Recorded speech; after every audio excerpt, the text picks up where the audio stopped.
Gente, ajuda na recuperação do nosso corpo, mas não é o suficiente, tá? Para falar dessas formas de descanso, eu estou aqui com a psicóloga Adriana Gomes. Bom dia, boa tarde, seja muito bem-vinda, Adriana. Obrigada pelo convite. Para a gente começar esse nosso bate-papo, né, eu acho que é importante a gente explicar o que é o descanso, porque muitas vezes a gente está ali, principalmente agora, né, na era digital, com o celular, vendo vídeo atrás de vídeo, a gente acha que está descansando. Está mesmo de fato ou não? Não, não estamos descansando. Na verdade, a gente precisa pausar os estímulos que sobrecarregam os nossos sentidos. Então, no caso, o toque, as informações. Então, muitas vezes a gente sente que o nosso corpo está descansado, mas o nosso cérebro ele ainda está hiperestimulado. E por que a gente precisa prestar mais atenção nessa questão da pausa, né? Se a gente não parar, o que pode acontecer? Então, a gente fica sempre em estado de alerta, né? Então, muitas vezes a gente substitui o estímulo. Então, a gente chega do trabalho, a gente troca o trabalho lá de casa, aí a gente vai para a TV, da TV a gente vai para o celular e a gente acaba mantendo o cérebro em estado de alerta. Então, isso nosso sistema parasimpático não relaxa. Então, a gente sempre está ali superestimulado.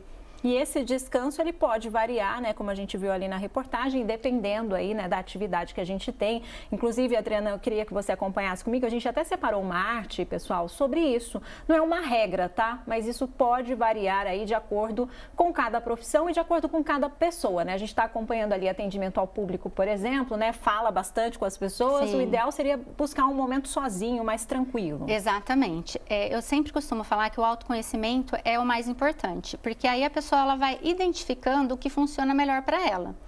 Então, a pessoa que trabalha com o público, lógico, o ideal é ela ficar de 20 a 30 minutos fora do celular. As pessoas que têm um trabalho mais braçal, tentar chegar em casa, dar um descanso no sofá.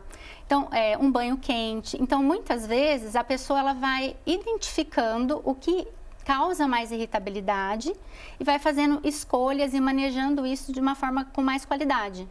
Não tem que ser uma regra, porque às vezes a pessoa que trabalha com atendimento ao público pode gostar bastante dessa interação e encontrar alguma outra atividade ali que tenha interação que ajude também? Sim, mas lembrando que o cérebro ele vai continuar hiperestimulado. Então, a gente precisa ter esse cuidado nas nossas escolhas, fazer escolhas mais inteligentes.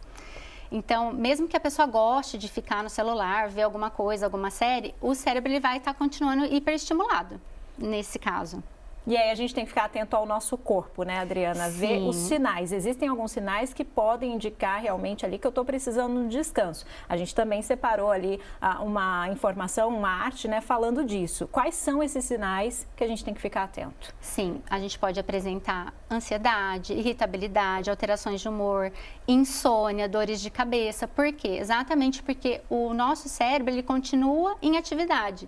Ele não entendeu ainda que nós podemos desligar, estar em estado de relaxamento.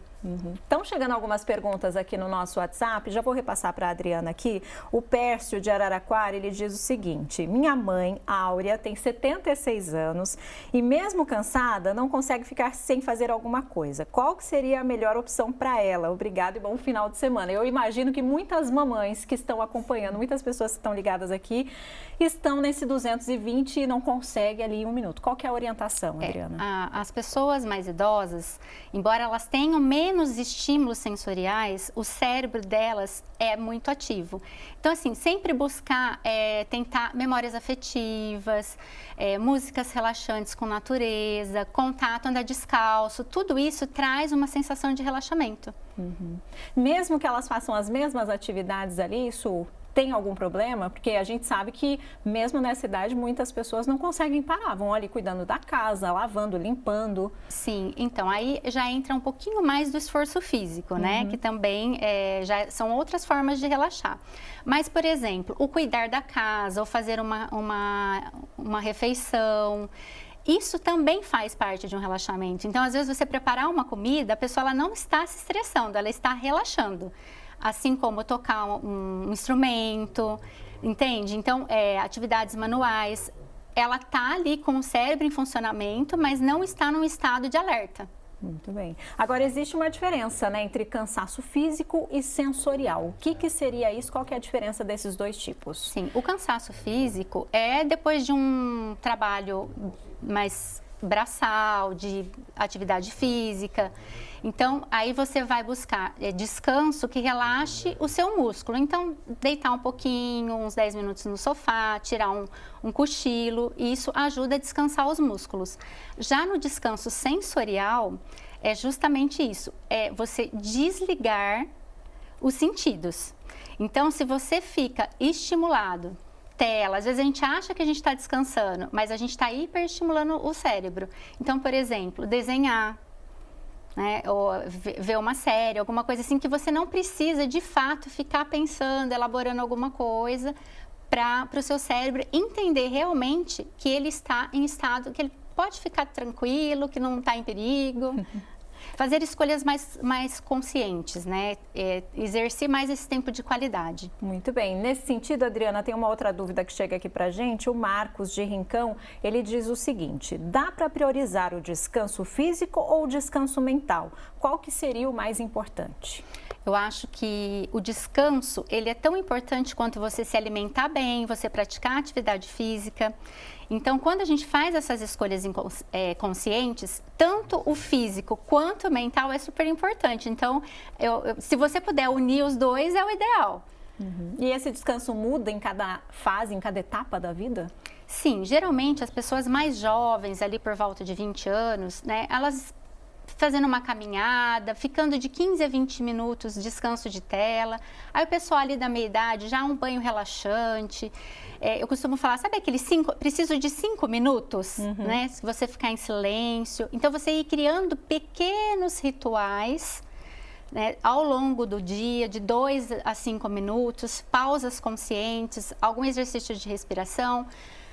Respira 3 vezes, solta, dá uma soltadinha ali no ombro. Então, tudo isso ajuda.